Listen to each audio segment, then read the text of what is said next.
guys, welcome back to my channel. This is Priyanka. So today we will discuss about our next topic, that is general defenses.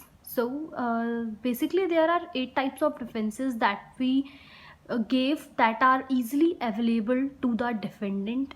So let's get started. There are basically 8 types of general defenses. First is volenti non fit injuria. Volenti non fit injuria has further two kinds, that is rescue case and scienti non fit injuria. Our second general defense is necessity. Third is plaintiff, the wrongdoer. Fourth is act of God. Fifth, inevitable accident. Sixth, private defense. Seventh mistake and eighth is statutory authority. So अगर ये इन circumstances में कोई भी tort commit हुआ है then जो defendant है उसको थोड़ा बहुत रिलीफ मिल सकता है या फिर फुल रिलीफ भी मिल सकता है. सो इस वीडियो में आज हम बात करेंगे हमारे फर्स्ट जनरल डिफेंस की, that is voluntary non fit injuria. So here the voluntary non fit injuria. The term voluntary non-fit injuria is a Latin maxim which refers to willing person and injury is not done. It is a common law doctrine. Basically, voluntary non-fit injuria एक Latin maxim है जिसमें हमारा meaning निकलता है, जिसके अंदर ये होता है कि पर्सन खुद की कंसर्न दे रहा है. According to this doctrine, the person who voluntarily give consent for any harm to suffer would not be liable to claim any damage for the same. इस डॉक्ट्रिन के अकॉर्डिंग अगर कोई पर्सन अपनी इच्छा से कंसेंट दे रहा है कि उसके साथ जो भी हार्म हो रहा है वो उसकी कंसेंट में हो रहा है, तो डिफेंडेंट जो है वो उस चीज़ के लिए लाइबल नहीं होगा. फॉर एग्जाम्पल, हमने यहाँ पे एक एग्जाम्पल लिया है. A want to purchase a cricket match ticket and he do so. Suddenly, a ball came in the air and hit A. Then, A cannot claim damage because he gave his consent to suffer loss. इस example में क्या था कि A एक person है जो चाहता है कि वो क्रिकेट मैच देखे, तो वो क्या करता है कि वो टिकट खरीद लेता है एंड जाके वो स्टेडियम में बैठ जाता है. तो अचानक से एक बॉल आती है उड़ के हवा में एंड उसके सर पे लग जाती है उससे, जिसकी वजह से उसको थोड़ा सर पे चोट लग जाती है. बाद में ए जो है वो डैमेज क्लेम नहीं कर सकता इस चीज़ के लिए बिकॉज वो अपनी कंसेंट दे चुका था जब उसने टिकट परचेज की थी. So now there are 3 essential elements of volenti non fit injuria. इनका होना बहुत इम्पॉर्टेंट है, तभी हमारा volenti non fit injuria applicable होगा. First is the consent must be free. मतलब कि जो कंसेंट है, अगर किसी ने भी कंसेंट दी है तो वो हमारी फ्री होनी चाहिए. ऐसा नहीं है कि फ्रॉड हुआ है उसके साथ तब उसकी कंसेंट ली गई है, मिस्टेक हुई है, कोअर्शन, उसको डराया धमकाया गया है, उस बेसिस पे कंसेंट ली गई है. ऐसा कुछ नहीं होना चाहिए, फ्री कंसेंट होनी चाहिए. Second is act and object must be lawful. कोई भी एक्ट या कोई भी ऑब्जेक्ट वो लीगल होना चाहिए. ऑब्वियसली अगर इलीगल ऑब्जेक्ट है तो आप कोर्ट में जाके क्लेम नहीं कर सकते हो. Third is mere knowledge does not imply assent. और अगर उसको सिर्फ नॉलेज है, उसने कंसेंट नहीं दी है, तो वहाँ पर ये अप्लाई नहीं होता है. So there is a case law which name is Hall versus Brooklands auto racing club. So अब हम वॉलंटरी नॉन फिट इंजूरिया को अच्छे से डिस्कस करेंगे इस केस लॉ के साथ. देखते हैं इस केस में हुआ क्या था. The plaintiff was a spectator at a motor car race. Due to a collision between two racing cars, one of it rammed into the plaintiff's stand and injured him. Held the organizer were not liable as the plaintiff impliedly took the risk of such injury. इस case में क्या हुआ था कि plaintiff एक Spectator था, वो एक मोटर कार रेस देखने गया था, जिसकी वजह से अचानक से दो कार में कोलिजन हुआ. कोलिजन की वजह से एक कार हवा में उड़ गई और उसकी वजह से वो प्लेंटिफ के स्टैंड के पास आ गई और प्लेंटिफ को थोड़ी इंजरी हो गई. लेकिन प्लेंटिफ जो है वो यहाँ पर केस फाइल नहीं कर सकता उसके खिलाफ बिकॉज वो अपनी कंसेंट दे चुका था. उस इंजरी की कंसेंट वो ऑलरेडी दे चुका था. सो यहाँ पर डिफेंडेंट लाइबल नहीं होगा. तो अब हम डिस्कस करेंगे कि कुछ लिमिटेशंस भी हैं, सर्टेन लिमिटेशंस भी हैं वॉलंटरी नॉन फिट इंजूरिया की। The scope of doctrine voluntary non fit injuria is curtailed in the following. अब जो doctrine of volenti non fit injuria है वो इन सर्कमस्टांसेस में कर्टेल किया जाता है, फॉलो नहीं किया जाता है। फर्स्ट है हमारा रेस्क्यू केस एंड सेकंड है साइंटी नॉन फिट इंजूरिया। अब हम इनको डिटेल में पढ़ेंगे कि ये होते क्या हैं। First of all, rescue case.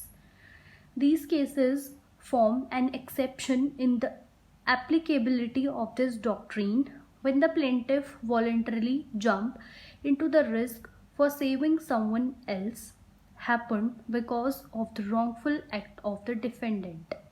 Here he will not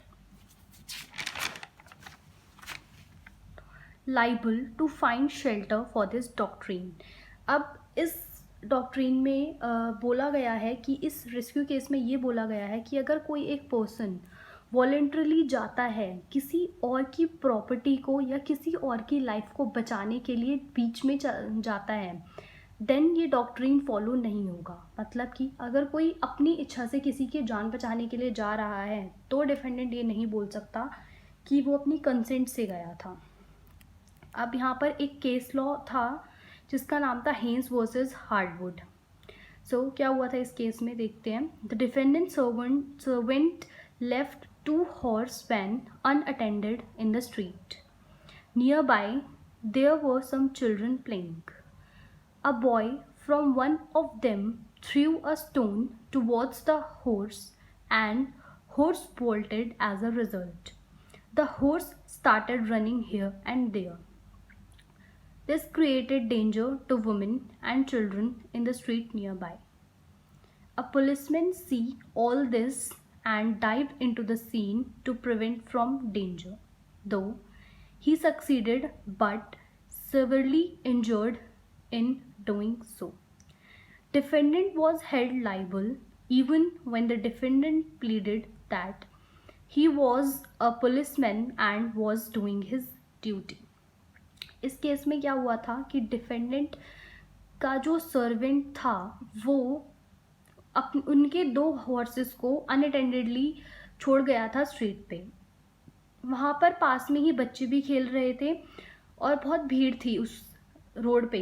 but suddenly क्या हुआ कि एक बच्चा उनमें से एक लड़के ने, जो बच्चे वहाँ पे खेल रहे थे उनमें से एक लड़के ने एक स्टोन उठाया और हॉर्स की तरफ फेंक दिया, जिसकी वजह से हॉर्स थोड़े घबरा गए और इधर उधर भागने लगे।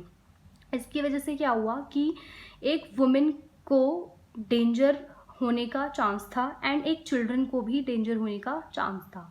पुलिसमैन था एक, वो ये सब देख रहा था रोड की साइड से और वो बीच में आ गया उस सीन के, ताकि वो उस डेंजर को, उस खतरे को प्रिवेंट कर सके और वुमेन और चिल्ड्रन को बचा सके। वो अपनी इस चीज़ में सक्सेसफुल हो गया था बट उसको बहुत ज़्यादा इंजरी भी हुई थी।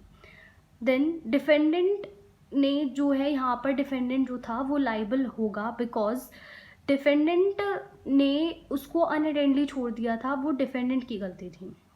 डिफेंडेंट यहाँ पे प्ली लेता है कि ये वॉलंटरी नॉन फिट इंजूरिया था, पुलिसमैन था वो उसका काम था करना और वो अपनी मर्जी से गया था। बट ये रेस्क्यू केस है, अगर ऐसा कुछ होता है कि वो अपनी लाइफ को डेंजर करके दूसरी की लाइफ को बचाता है तो ऐसे केसेस में डिफेंडेंट लाइबल होता है। तो इस केस में भी डिफेंडेंट लाइबल था। और second limitation is scienti non fit injuria. It states that only knowledge of the risk is not enough to claim. इसका मतलब, बेसिक मतलब ये होता है कि नॉलेज ही होना सिर्फ इम्पॉर्टेंट नहीं है। Defence there must be acceptance to undergo the resultant of the risk undertaken. इसमें बेसिकली हमारे पास नॉलेज होना ही सिर्फ काफ़ी नहीं है, एक्सेप्टेंस भी बहुत इंपॉर्टेंट है। मतलब कि जब तक वो एक्सेप्ट नहीं करेगा उस लॉस को, कंसेंट नहीं देगा अपनी उस लॉस के लिए, तब तक voluntary non fit injuria applicable नहीं होगा।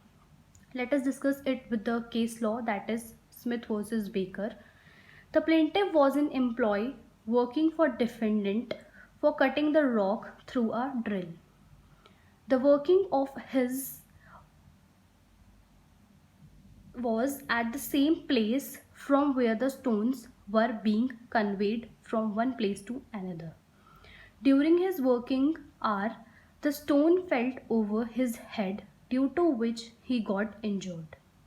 As a result, he files a case against the defendant.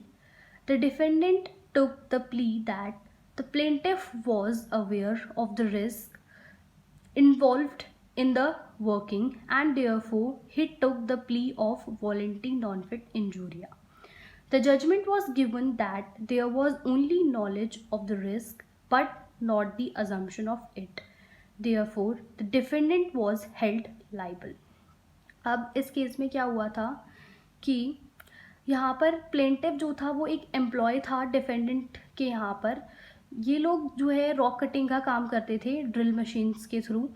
तो एक दिन क्या हुआ कि प्लेंटिफ काम कर रहा था, तो प्लेंटिफ के सर के ऊपर से बार बार एक क्रेन बार बार स्टोन लेकर जाती थी, पत्थर लेकर जाती थी, एंड उसको हर बार वॉर्न किया जाता था. बट एक बार ऐसा हुआ उसको वॉर्न नहीं किया और उसी टाइम वो स्टोन, उनमें से एक स्टोन प्लेंटिफ के सर पे गिर गया, जिसकी वजह से उसको बहुत ज़्यादा डैमेज हुआ, इंजरी हुई. सो यहाँ पर प्लेंटिफ ने केस फाइल किया अगेंस्ट द डिफेंडेंट.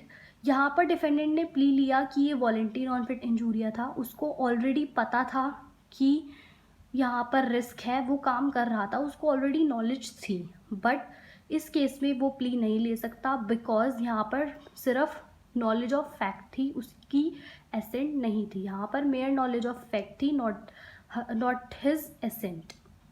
तो जो जजमेंट आई थी वो ये आई थी कि उसको सिर्फ नॉलेज थी रिस्क की, बट उसने अज्यूम नहीं किया था कि उसके ऊपर, सर के ऊपर आकर गिर जाएगा. तो इस केस में डिफेंडेंट जो था वो लाइबल माना गया था इस चीज़ के लिए. Thank you for watching it, guys. I hope you liked the video, and if you do, then please do like, share, subscribe, comment, and if you have any doubt, let me know in the comment section.